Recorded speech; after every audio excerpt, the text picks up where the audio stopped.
It's time to feel the rage. Welcome to Film Rage, where we talk movies in theater, streaming, and classic films as well. Directors and actors, beware as you cannot hide from the rage. My name is Bryce, and I'm part of the Film Rage crew, which also includes Jim. Hey there, Jim. Hey, Bryce. And Murray, who is the only person I personally know that is looking forward to Top Gun Maverick. Is this true, Merman, or is it a vicious rumor? It is absolutely true. Awesome. There you go. I'm just you looking heard for it here first. I'm only looking forward to the homoerotic volleyball. There you are. So with the introductions out of the way, let's rage on. Oh, baby. Thanks to all who've been supporting us. If you love our independent podcast, please like, subscribe, share, and give us a 5-star rating on your listening platform, or support us and join the Film Rage community by joining our membership at buymeacoffee.com/Film Rage YYC. If you cannot commit to a membership, you can still buy us a movie rental and dare us to see a terrible film. And you know what? I think we just might watch it. Now, let's get to raging. But first, here's a word from our sponsor. Hey, Bryce, what are you doing tonight? I'm going to my favorite cinema, Canyon Meadows Cinema, to see the best second-run movies at the best price. What? How inexpensive are they? Regular price is $5. Regular price is $5. Makes me hope they also serve pizza. They do, plus a lot of other great food choices. Plus, I'm planning my office Christmas party there. They can host a plethora of options for any get-together. Gaming, movie, drag show. Drag show? Now I know where I'm planning my next party. Hey, maybe you think there's a Liam Neeson or a superhero movie planned? Ugh, I hope not. But maybe there'll be a great independent documentary. Sure. Call CMC at 403-670-5444 to book a special event, or go online at canyonmeadowscinema.ca.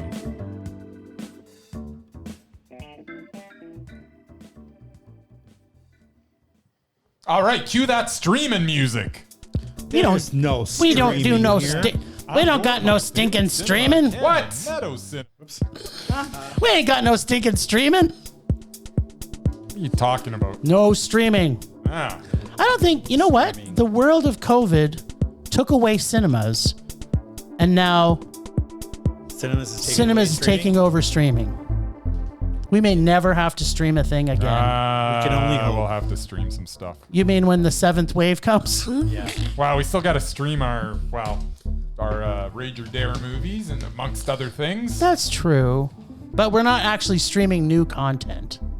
Because we're going to the cinemas. We are. As long as they let us. That's right. All right, then. So let's start out by talking about a movie by the name of Nitram. At the Plaza. We saw it at the Plaza, yes. Our only art house cinema in Calgary.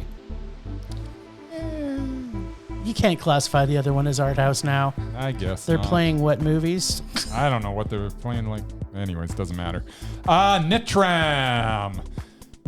Based on tragic events in Australia in the mid-90s, Nitram is the story of a troubled young man who, when left to his own devices, perpetrated the massacre of 35 people and injuring 23 others. The events at Port Arthur on that day stands as one of the worst massacres in Australia committed by a single person.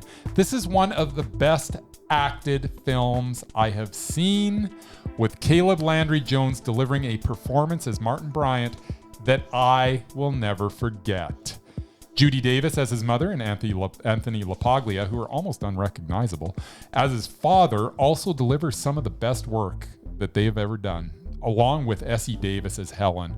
Oh, she's so good in this. Oh, Helen. Who forms one of the most off-putting, awkward relationships ever caught on film. Helen and Martin, or Nitram, their friendship is odd and hypnotic and hard to look away from, not unlike every frame of this film. This would have been an easy film to make if they chose to glorify the events that happened that day of April of 1996. They could have made a film that could have easily exploited the violence, but instead, they made a film that will haunt you, even though almost no violence was depicted on screen.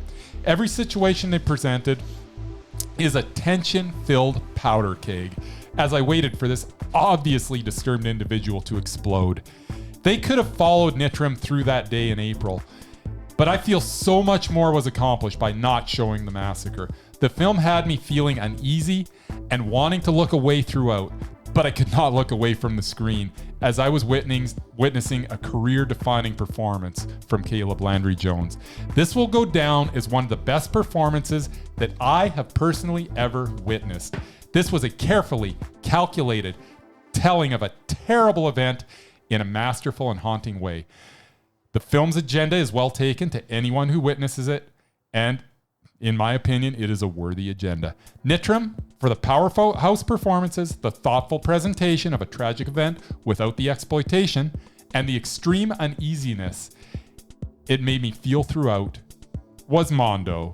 This is the best film I've seen this year. Wow. That's a powder keg, all right. It's powder keg. Yeah, what say you? Well, it's not very often you see a film with a message as powerful on so many levels as this film.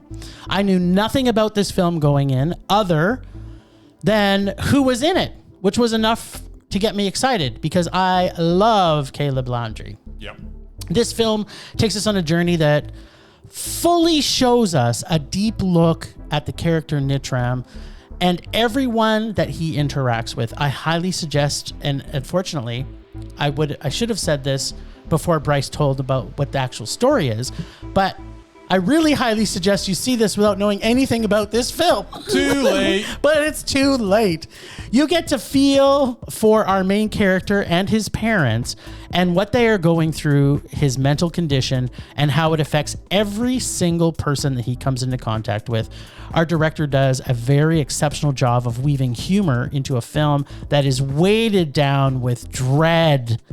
The dread is so thick you can cut it with a knife or shred it with a semi-automatic. This film has almost a Hitchcock level suspense where you know something is going to happen. And if, like me, you didn't know what was going to happen, then you get the full enjoyment that this build brings you by the time you get to the very end of this film. Not very often do we get this level of quiet growth from a character that allows every pore of his essence and feel the emotions that they are and those that he is with, and they all go through together. This film is sad. The message at the end of this is powerful and needs to be shared. This had a perfect ending to an almost perfect film that I enjoyed every single frame. Nitram is a hard watch at times, as Bryce had already alluded to. But all the time through this film, it was Mondo. It really was. And we'll have a bit of unpacking to do. But what would you think? Caleb Landry Jones is one creepy dude. Yes. By that, I mean he plays a lot of creepy dudes. Yes. In this case, a very real and very dangerous creepy one. Banshee in X-Men First Class. Creepy. Contraband, Wahlberg's creepy brother who gets him in trouble. American Made, Tom Cruise's creepy brother-in-law who dates young girls and gets himself in trouble. The Dead Don't Die, creepy gas station clerk who creeps on Selena Gomez. And Three Billboards Outside Ebbing, Missouri, creepy brother of a murdered girl. He actually does creepy better than almost anybody, except maybe Crispin Glover. Yes, thank you. I would dare say he's the new Crispin Glover. This movie, like most true crime dramas, was horrifying, surreal. As chilling as most of the scenes were, the scariest moment in the film was when Nitram, or Martin, walked into a gun shop, plopped down $10,000, and walked off with assault rifles and machine guns with no licenses or permits. Just when you think it couldn't get any more tense. Yes. And as a point of fact, Now he's got weapons. the real guy Martin, he had the mental intelligence of an 11-year-old.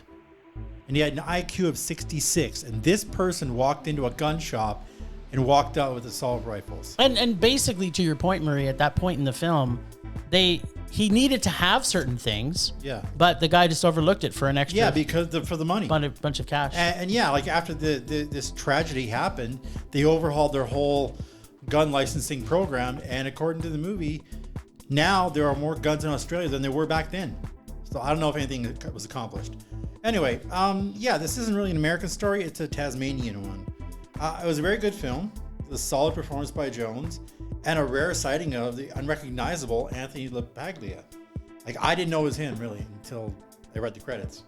What kept this from being a Mondo for me is probably opposite of what you guys thought. I thought we needed to see the tragedy. No. Because No. there has to be consequences. And if somebody's watching this, you don't know what he actually did. No, but If you don't read about it in history, you don't know what he did other than he sat there eating a fruit cup. Like, you don't know that he killed people. Right, but that's the point is, you know, at that point in the movie, you know what was going to happen, Murray. If you didn't, then your IQ is 68. I'm not meaning you. I mean, he knew he was going to kill people at that point. And the other that thing was is, done. He and had the a other bag thing full is, of guns. Once you got into the credits, they kind of they laid it all Well, out they for laid you. out the credits, but- They didn't have to show anything. And I think this is a tribute to the fact that you don't show it, because it's not glorifying the violence. Exactly. I'm not saying It's glorifying actually, it, but it's just the fact that he gets away with a lot of this stuff during the movie. It's like somebody should have stopped him before it got that far. well, but this is But they that is didn't. the whole point of this movie, Murray. Exactly. This movie is actually showing you a side, and it's similar to what you and I were talking about the car earlier, but I won't go into detail. But this takes the perpetrator and shows the humanity side of that person, which there always is. I mean, he had a severe mental illness, and this is one of those films that, like, when you hear these controversial trials where the person is a murderer, and then they put him on trial and they go, do they understand really what they were doing? I don't think he did, because he didn't have full concept. He didn't have mental capacity to do it. Yeah, right. That's what I mean. So it's showing everybody was affected by this man. Everybody. Yeah. Still, I can't give it a Mondo because I thought they should have shown it. So Yeah. It's just a creepy as hell, man. For me, no, you can't show it. I didn't think they I should. think you could have. But I think we all agree that Caleb Landry Jones was absolutely brilliant in this film. And I'm surprised with the director, Yeah. right? To do what he did with this film. I don't know how many films he'd made at this point, but it's quite. I don't think this film could have been made in North America. That's my perception. Well, they would have wrecked it. Well, maybe, but you know, it doesn't have that sensibility that Australian films have. Yeah. Right? Like, it has this to look at this side of this terrible event and be able to look at this person as a human. They really humanized him, and then so he was a victim too, but Yeah. it's a sad story. It's really, really sad. It's so heavy Powerful content. film. Heavy. Yep. One word: heavy. It's so heavy. So heavy. All right then. From heavy, We go to ambulance. Woo not woo heavy. woo woo woo woo woo woo. fluff. Michael Bay, who you all know in my books is completely a doubted filmmaker. I just want to make sure that you all remember that. Plus, heist movie, which are usually above rom-coms, but below buddy driving movies for me as genres that I despise. So take a Michael Bay heist movie, throw in speed-adjacent plot, a brothers united subplot, nonsensical police car explosions and crashes, bank robbers who supposedly are the best in the business who botch everything up from square one and don't have any proper planning from moment one, plus the fact that it's got a Fast and the Furious type physics overlook for car crashes, or the idiotic police incompetence. Add a little medical science mumbo jumbo alakazam, which defy logic and reason, and don't forget the fact this film was motherfucking 2 hours and 16 minutes long of basically a cop force who are basically idiots chasing an ambulance full of incompetence, including a paramedic who is supposed to be the best in the business, yet doesn't follow basic first responder rules that even I, who took an 8-hour first aid training course, knew more than they do. Like, cut away the bulletproof vest and check the body for bleeding everywhere. Where is all this bleeding coming from? Where is all this bleeding coming from? Where is all this bleeding coming from? Bryce, where is all this bleeding coming from? If I heard that from her one more time, I heard it 100 more times. And yet halfway through the ambulance You'd think chase, she'd investigate that a little you more would think closely, as a wouldn't you? first responder, that's your first job, is to find where all the fucking blood's coming from. You would think until halfway through the film, she would finally decide to look where all the blood is coming from. But she didn't. It took her longer than halfway through the film to find out Yeah. where the bleeding was coming from. Yeah. Yeah. An ambulance chase that made no sense from moment one. Did I mention it was 2 hours and 16 minutes? Yeah, you did. Ending. This went from one level of stupid to another, and that's not even the half of it. Michael Bay, if you make another film, please do not. And if I had my way, you would be on the Doubted for life. We could vote to never have to watch another one of your films to save us the trouble of hiding from the level of rage that you deliver. I know our podcast promises directors and actors, beware as you cannot hide from the rage.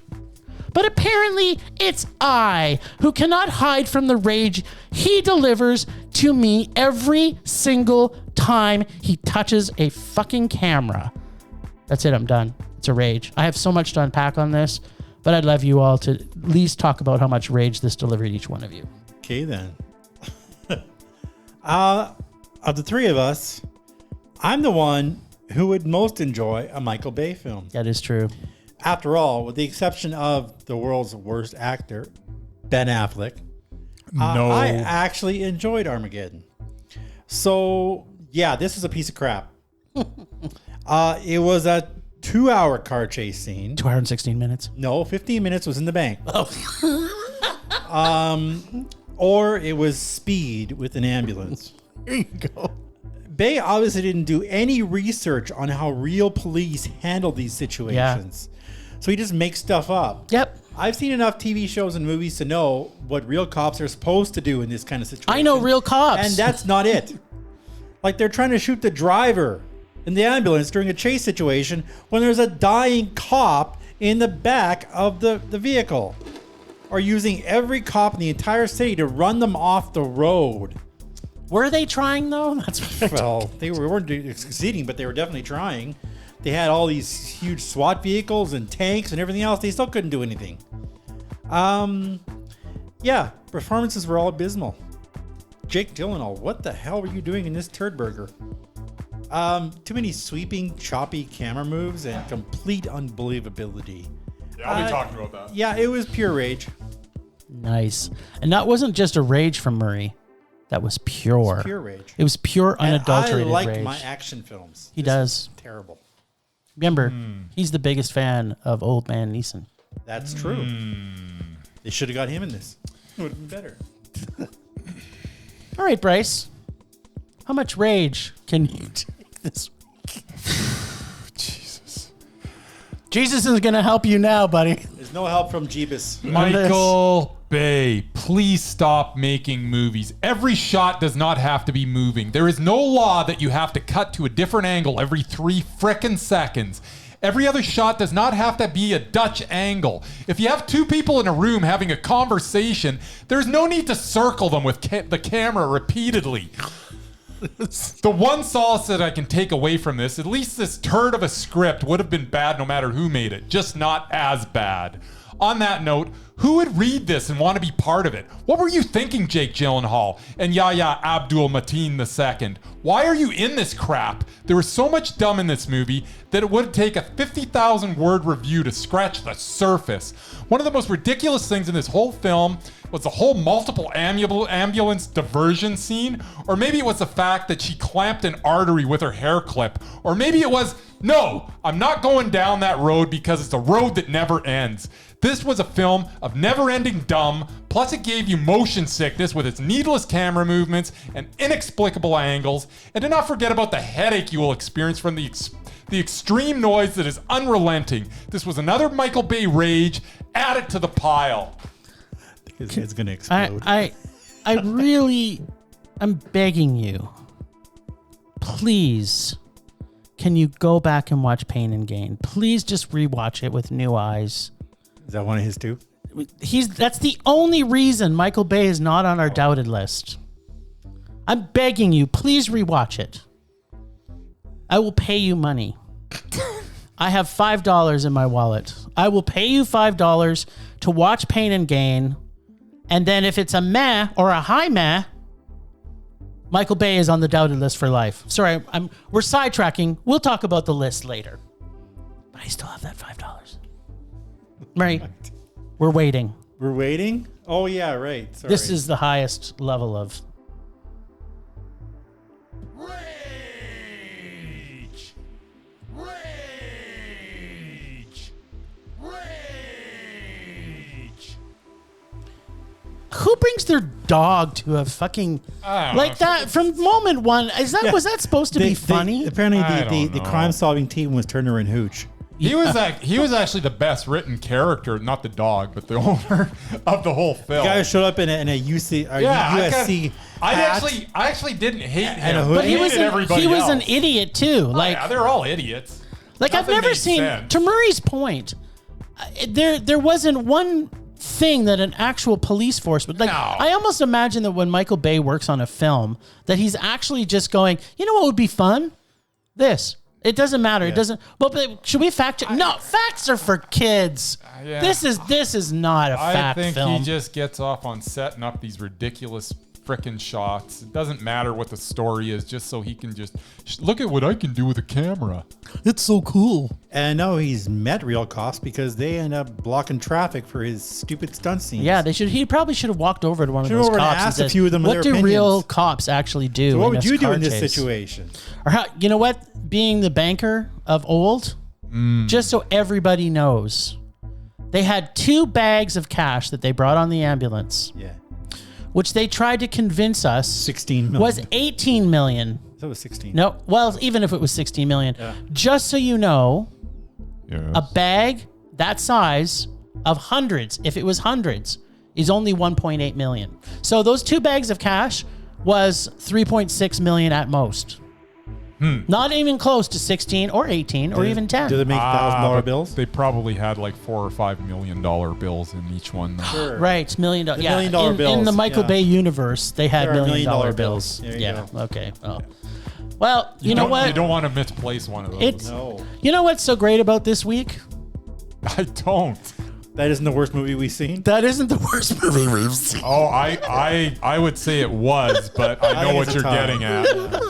Murray, why don't you tell us Oh about my the God. second film that we were blessed to see? Yes, against my wishes, we went to see Sonic the Hedgehog 2, which I'm convinced is a cartoon. Yeah, we got to discuss why we even saw this. Yes, The first that's time it was a freaking rage or dare. It was a dare. Was it a Yes. dare? Why Well, did you yeah, this I time? dared you guys, didn't Yes, I? you Yeah, did. Anyways, Guess go that's ahead. Apparently, Payback. I dared us to watch Apparently it's this. payback. Well, when the evil Dr. Robotnik returns to Earth from his banishment on a mushroom planet, which I don't even remember, with a new ally, Knuckles. Nice. Sonic and his new friend, Tails, are all that stands between them and global domination. It's true. See, IMDb write that. Sucker. This was the most uncomfortable 2 hours and 2 minutes I've had in the theater in a long time. It was only partly the movie's fault. What? The cinema we were at, which shall remain nameless, lowered the temperature to make it into an ice box. What's a nice box? So not only were we watching this 2-hour piece of crap, we were freezing our butts off. And we actually stayed. There were 7 of us in the auditorium, and 2 of them left because it was too cold. They were the lucky ones. At what point do we put away our childish things? As a youngin', I actually preferred Sonic over Mario or whatever the hell Sony was putting out. Well, these 2 movies have now made me loathe that adorable little blue ball of speed. The jokes were all cringeworthy, the human performances were awful, and I felt bad for Idris Elba, who was far better than this film. Jim Carrey, in his final on-screen performance, according to him anyway, basically recycles all of his annoying characters, like Riddler and the Grinch, and a little bit of Ace Ventura. Remember when he used to be a good actor? It actually happened at some point in his career. Yeah. Anyway, I hated nearly every moment of this 2-hour turd fest.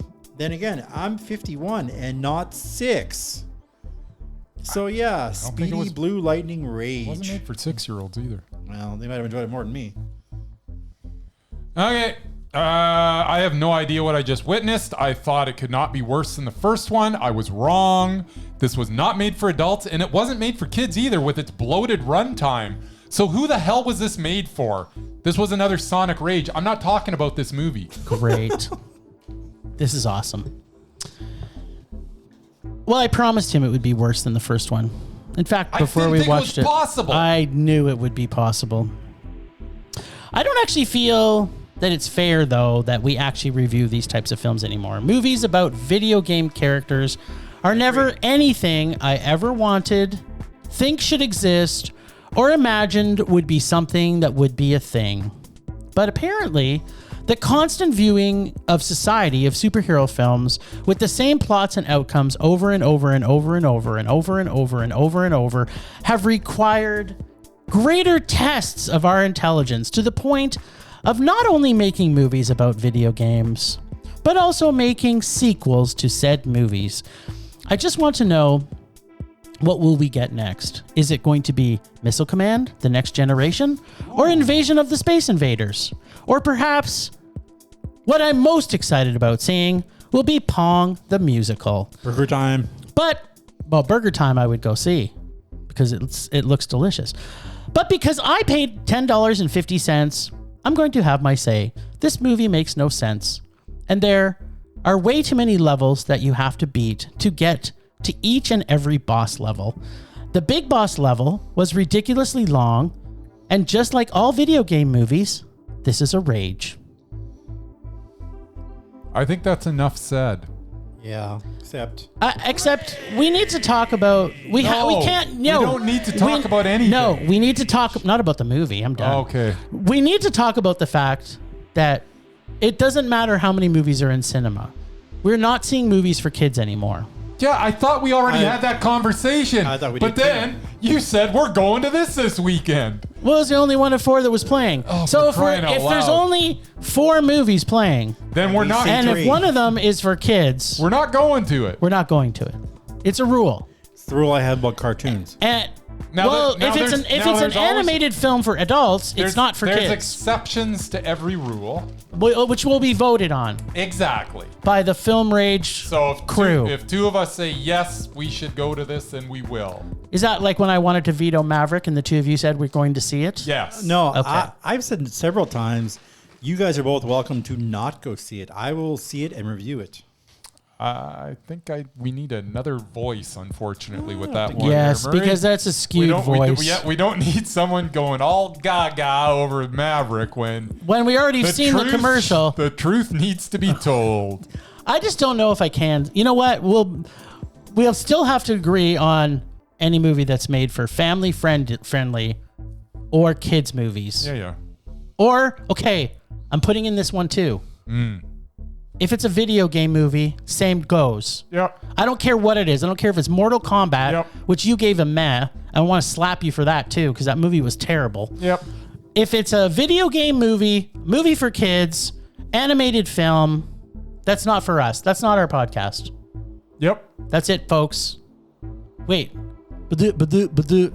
That's all, folks. Yeah. So now let's go on to a movie that is for our podcast. That is for our podcast. And it makes it a sandwich, I'm thinking. It does make it a sandwich, but Don't talk for me. So, we went and saw Navalny. It was actually a special screening. It was only playing two nights for some reason. But I believe it will be coming out on HBO Max in Yankee Land, which means it'll probably be coming out on Crave up here in Canada Land. So yeah, Navalny is the story of Russian opposition leader Alexei Navalny. It's the story of his poisoning and the subsequent investigation of who carried it out and how this assault took place. It is a fascinating depiction of the man, his plight, his courage, and how Russia's climate of corruption led to the discovery of a government-ordered assassination. It plays out like a thriller on screen, as we are taken into a world that I have never been really witness to. It has some eye-opening revelations about the information that is out there on all of us, electronically, and the fact that it can be traded for cash if you know where to get it. The courage of Navalny is undeniable, as after he recovers from the poisoning, he leaves the safe confines of Germany, and knowing that the consequences could be dire, he returns to Russia. He still does, as he feels this is the only place he can accomplish the change he feels is necessary. What happens next is not surprising, and Navalny's struggle continues. Hopefully his existence and his tremendous following will perhaps be one of the factors that eventually brings Putin down. But that is probably the optimist inside of me talking. As an informative documentary, this was Mondo, and as a political thriller, this was also Mondo. Navalny was Mondo. So it's two Mondos? It's a double Mondo? Yeah, it was a Mondo as a political thriller, and it was Mondo as a documentary. So it's Super Mondo. It was, yeah. Super okay. duper Mondo? Nah, it was just Super Mondo. It was good. I really, really enjoyed it. Okay. And, I hope it makes a difference. Yeah, I hope so too. Documentaries normally carry a narrative that most times are biased. I always prefer an unbiased narrative. And there are scenes in this that are made, as with all docs, to make us feel and think in a certain way. Putin may say that this is from the CIA or the MI6, but it's hard to argue with live recording of a confession and brought to light by a group of respected reporters. So it's hard not to feel the emotions that this film brings to life. And to know, although there is a bias in this film, it is definitely justified and warranted. Don't get me wrong, I hate Putin just as much as I did before watching this film, and everything just fortified my beliefs by what has happened. Putin is a monster, and this movie was a Mondo. I have a lot of things I want to unpack, but I want to let Murray have a say first, and then we got to talk about a few things. All right. well, I'm not really a fan of documentaries. This was obviously an important one. This was evident by the fact that it was only in theaters for 2 nights, and there was a pre-taped Q&A with the director and key people in the conspiracy investigation after the movie. A bit long for my liking, very informative, and I took an instant liking to Navalny. As if we didn't already think Putin was evil, this film basically confirms that he's the next Hitler. Only dictators poison and kill their political opponents to rig the elections. I really hope the world doesn't let Putin get away with these atrocities and make him pay eventually. It was really entertaining and eye-opening. Right. There you go. So we need to talk about the strength of this guy's character. You see, it's interesting. We see the leader of Ukraine right now is now the pillar of strength for the world. Leaders are watching what's going on with Ukraine and seeing him. And you see someone like Navalny that you just got to think, this guy is who does that? He should never have gone back. But he knew his message was more important than his life. And his kids knew it. And his wife knew it. And his family knew it. Yep. The fact that he's giving his life for the cause is a huge testament to his strength of his character. Yep. I couldn't believe it. No, well said. I just can't believe it. And talk about the humor in this. There's not very many documentaries where you see a guy who's basically knows his life. I mean, he was just about killed. Yeah. And his sense of humor was just biting and fun. Yeah. Like I want to hang out with this guy. Right? Maybe someday, Jim. Yeah, well, that's the hope. But I think we kind of skated a little bit around it, but his comment in the thing, because they showed him from, people have gone back and criticized him from his past because his movement is so powerful that he's associated himself with maybe not the best, but the best people. But it's kind of that it's comment. all to bring down the worst person. Yeah, that's right. So the fact that he says, and his commentary around the fact that he would prefer to hang out with Nazis than to overthrow Putin is a pretty powerful statement. But he's comparing that to Murray's point that Putin is actually worse than the Nazis. Yeah. Right. So it's pretty bad. I just this film was engrossing to me. Like, yep. And the fact that we were blessed, I got to say blessed, because I don't know if other people will get that commentary and interview after the movie. Yeah, I don't know. I don't know if when it comes out on HBO, Right. if they're going to put that on there. But that I would interview imagine they would. with the director and the guy who was the reporter that spawned it that out. guy who uncovered everything. Yeah. Like that's the fact that they recorded, like, it's just, I don't know. It blows my mind. When we watched Assassins, because Assassins was 2 years ago now, right? Yeah. Yeah. Assassins to me was probably and it's still, I still prefer Assassins to this, but they're completely different documentaries. Assassins, I came out of it. Apples and oranges. I came out of Assassins angry. Yeah. I was angry at the countries that didn't support them. This one I came out with hope. This movie is a movie about hope. Yep. I completely agree right? with you. Like the anger and rage I felt when I watched Assassins. I want to kill everybody that made this happen. This one, it's like I should be wanting to hate those Russians, but the fact that I have such though like everything that happened in it, there just does seem to be a light at the end of this tunnel. There is. It's like if this guy can do this, and the following that he has, it's got to make a difference. Well, I think as one of the guests on the Q&A, when they asked him that, it's like, what happens now? And it's like they said, I don't think Putin survives this war. Like his public image is down the crapper right now, and the whole world is going to make him accountable for the war, and he's not going to be in power much longer. I don't think. But that's the thing. Your point is well taken, and they're the same with the commentary, but. It's either going to go one way or another. Mm-hmm. It's leading down a path of Putin's going to be out, or we're going to have a third world war. Yeah, that's really the two outcomes. Is really so. I mean, that's the sad part about it. All right. Well, there's a sandwich. It was a sandwich with a big turd in the middle. Yum yum. Temperature rising. Vision blurring. Rage taking over. So finally, we come to the week. I've been saying Putin's been my rage for a long time. Now you have a reason? Now we have another reason. After seeing Navalny, it's like refortified how much that Putin is my rage. But that's not my true rage this week. My true rage is Michael Bay. And again, at Bryce. For thinking that Pain and Gain was a Mondo. That's all my rage is this week. And we're going to talk more about this in our next segment on the lists. I wonder what my rage is. Is it me? For raging at you?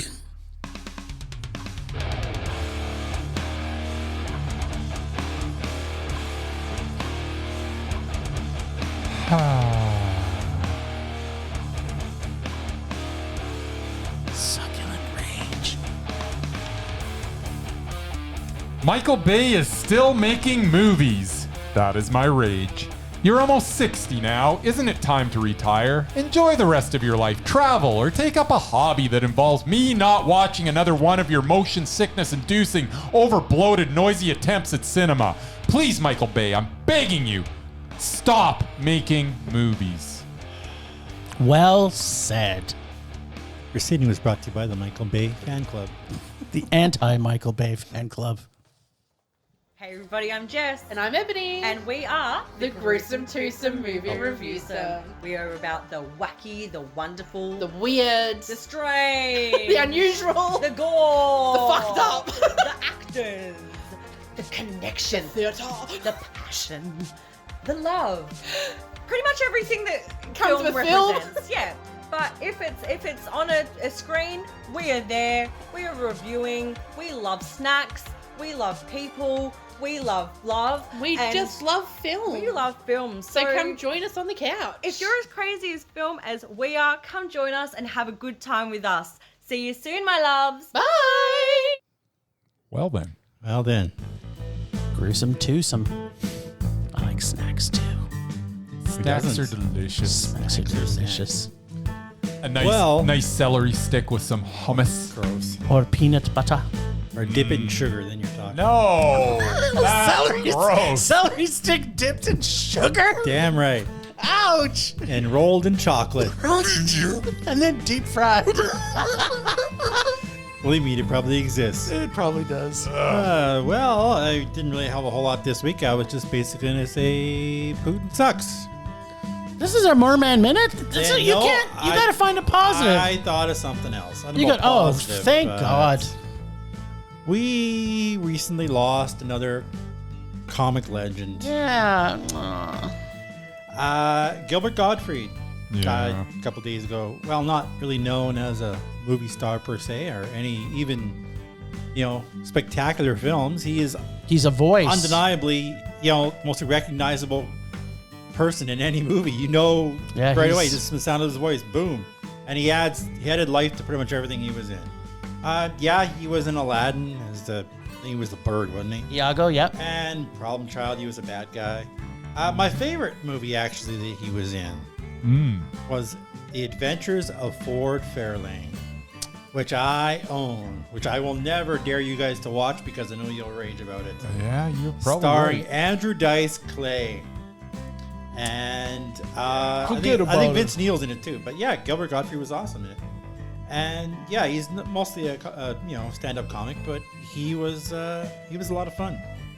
And it's sad that he died. It is. That's all I got. He's funny as fuck. He was funny. He truly is. Oh, baby. Baby is right. Murray put a stinker out of his ass for this group's walk off. Walking off. I have to agree. This was a stink fest of all stink fests. I can't believe my chosen Mesmerize was in this movie with Mr. Walken. It wasn't that bad. It was pretty bad. It was meh. Yeah, I This wasn't even movie- going to watch it, but then I figured out how to watch it for free on Cineplex. Nice. So I forced myself to watch it. Yeah, it was terrible. Yeah. It was okay. Okay, well, let's talk about what we're all waiting for. We all know what it is. If we need to write it down, we do. I think we should write it down. Okay. I'm writing it. I just want to say my choice is none of the above. You have to But choose apparently that's Crispin not an Glover option. or Christopher Walken. Crispin or Christopher? Kristen or Crispin? All right. 1, 2, 3, reveal.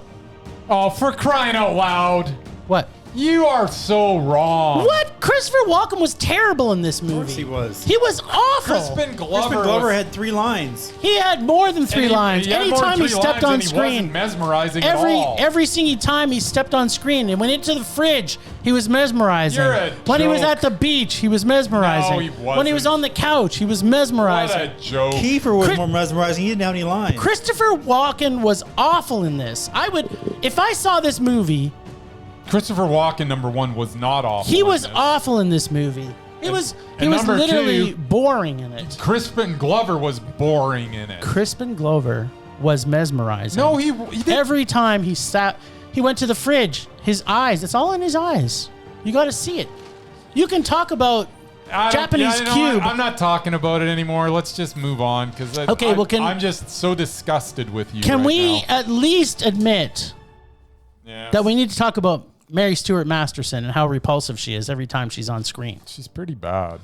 I don't know how she ended up with a career. She's a child of the 80s. Yes. So I'm throwing her up for repulsive because every time she went on screen, I was like, "Why are you on the screen?" Yeah. And every movie she's ever been in, I felt the same She made way. a movie in the last 30 years? I don't know. I don't think think she has. so, but yeah, She was in a ton of them in the 80s, but Yeah. I don't know. She wasn't the worst thing about this movie. She was. No, she wasn't. Yeah, actually, I would say that she was. I would agree that she was the worst thing about this movie. Okay, but so- there was some bad, but it was all right now. It was a terrible. This would have been a rage for Your me. Golden Boy Yeah. wasn't much better. Sean Penn was Sean fantastic. was not. He didn't have to be. The movie was so Shooting bad. Scenery, that's all he was doing. Yeah, the last thing she was in was TV series. Daniel Isn't Real. She's like 60 now, isn't she? I don't know. Okay, so I'm putting her up as She's like- repulsive. It's like my age, I think. I don't She- think so, okay. dude. Pretty sure. That's one for repulsive. Yeah. Murray? What? Yeah, sure. Okay. I don't really care It's enough. official. Mary Stuart Masterson is repulsive. Okay. Hard to argue with. Now, we also need to talk about Harrison Ford Okay. because we talked about him last week. Okay. And we need to find out. We know he's not repulsive. That's No. not Harrison Ford. No. And what we're bringing him up for It's got to be doubted. is what for you're- doubted. Yeah. Okay. I have no idea what he's been in the last 8. So. All right. So here it is. Okay. The last film he saw was one that you saw, which is The Call of the Wild. Okay. That was a rage. Okay. You're writing these down, right? We saw him in Star Wars: The Rise of Skywalker, which was a rage. Yeah, it was meh. No, it was a rage. That was the last one. That was meh. It was a rage. I liked it. Anyways, you say it's a rage, so it doesn't matter what I say, but it was meh. Well, if he gets 2 mehs, that means he's not going to be on it. Then, before that, he was in Blade Runner 2049. So I liked it's it. not going to be a rage. So unfortunately, we can't go any further with Harrison Ford. What are you talking about? It was that was Mondo. Yeah, too, that's so- why we can't go any further. What was the point of this conversation? Why do you bring up someone who 3 movies ago was Mondo? Because what the he's- hell is wrong with you? Because I forgot. I forgot he was in that movie. Oh Because my if you go God. before that, he was in The Force Awakens, which was a rage. Then he was I in The don't Age care. of It doesn't Adeline. matter. Then he it was doesn't in. matter. I It know. doesn't matter. So I just know. stop talking. I know. Harrison Ford For apparently crying out loud. isn't because he was in I'm Blade sitting Runner. here writing down Call of the Wild.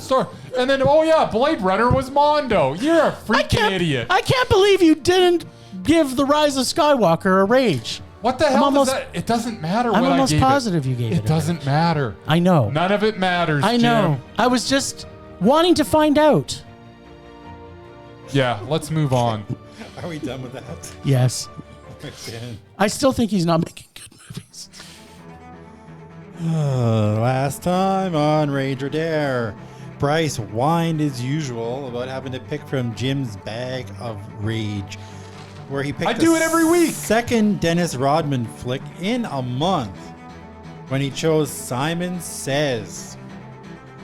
This week, Jim will gladly choose to pull Nothing But Joy from Bryce's bag of sheer delight. Oh crap! Am I supposed to have a bag ready? Let's check in with Bryce and see if Dennis Rodman Can missed his we- calling or should have stuck. Can to we acting. rewind to the part where Bryce called me an idiot and just remind him of how much of a Waste bigger idiot he is? time. I thought you had a bag over there. Well, I'll put something together. No, you're gonna do your review first, and I'm gonna pull Yeah, from yeah. and I'm No, gonna pull no. from the dare bag. No, I've got it. Just Just do your review. I'm gonna do my review. I've got it. Oh, I just don't have I to. swear, I need I a just have to- fight bell I just need a little bit of. I need about 10 seconds after my review. during our podcast. You sit there and love Sure. to hear yourself talk anyway, so just right. talk to yourself for I'll 10 talk about seconds Harrison after. Ford. Should I read the intro again? No, so if Dennis Rodman wasn't so darn charming, this would have been unwatchable. But he alone is worth watching as he plays CIA agent Simon. Simon Says.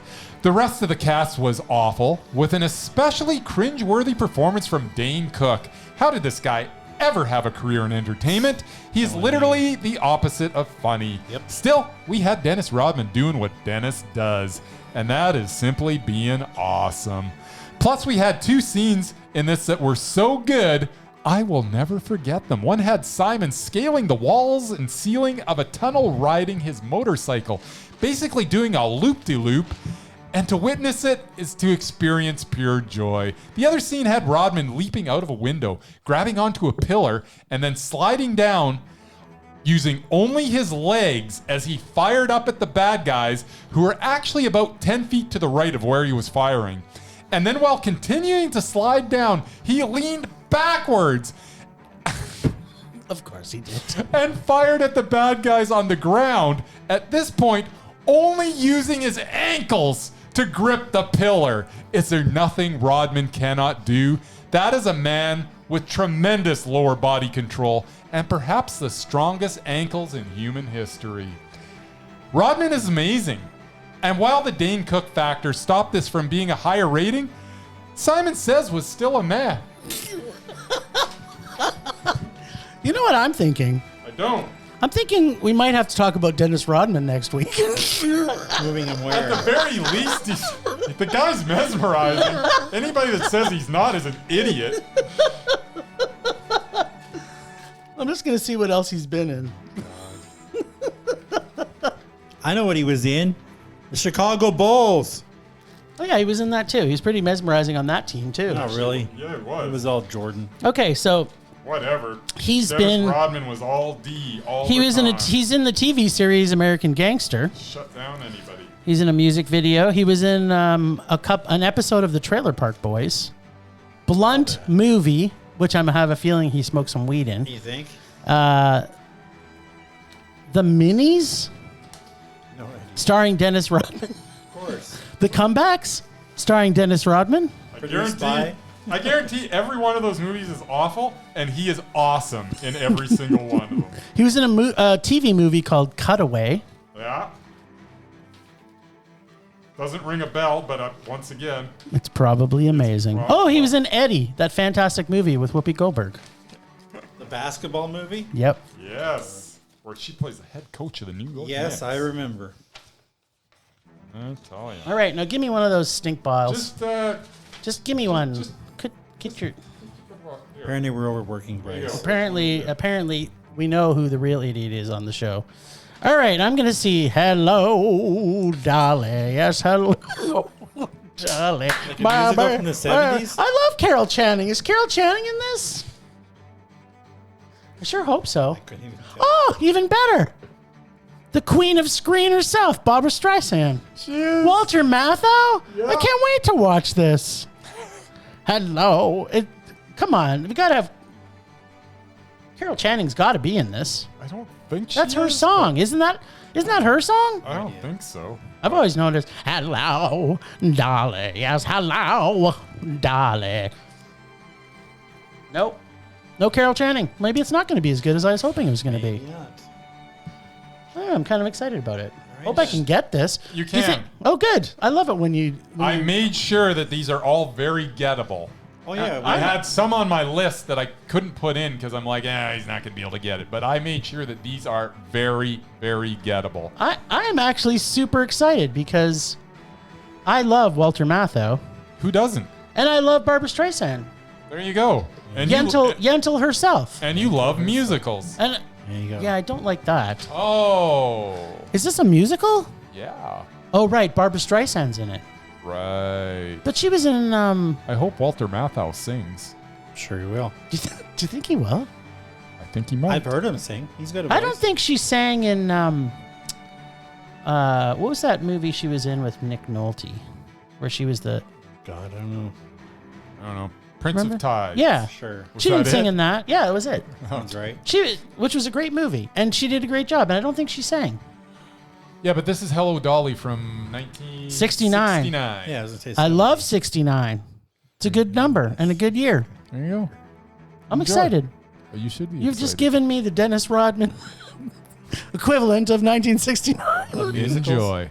Nice. So, in all our excitement and rage, we actually forgot about this week's Walken Off. You guys want one or not? Oh. Do we? Okay, we're gonna. Whoa, this is exciting. We're going backwards. We're gonna get a We are. Walken Off.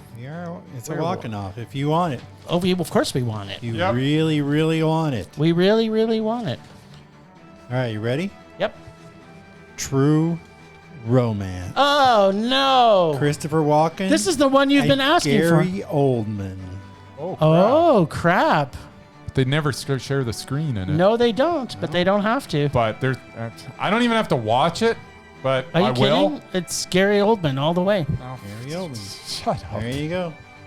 I'm sorry, but if you watch the scene between Christopher Walken and Dennis Hopper and come up with any other conclusion than what you have to come up with watching that scene.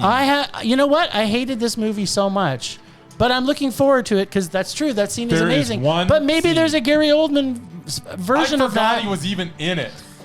I did too. I had to look. So that's not. It's not promising for Gary Oldman. I'm saying it's not promising. Although But I'm not having any preconceived ideas. having said that, the true stealer of that particular scene was Dennis Hopper. Yeah. Who is not on our list for some Which we'll reason. talk about Dennis Hopper next week. There you go. Apparently. Apparently. Right? Right? I don't know. Maybe. Well, thanks, Ragers, for listening. Thanks to the extended Film Rage family, who you can find in our show notes. Find us on social media everywhere at Film Rage YYC. Check out everything Film Rage at filmrageyyc.com, including our merch site for Redbubble and TeePublic. And I think there's a sale going on right now, so buy some merch for Grandma for Asta. We're always wanting to make this a raging blast for our listeners, so please comment, like, and subscribe, and send us an email to filmragecalgary@gmail.com. Dare us to see terrible movies to fuel our rage, but no matter what you do, please make us rage. Please. Please. That's it for this week. Rage on! Rage on!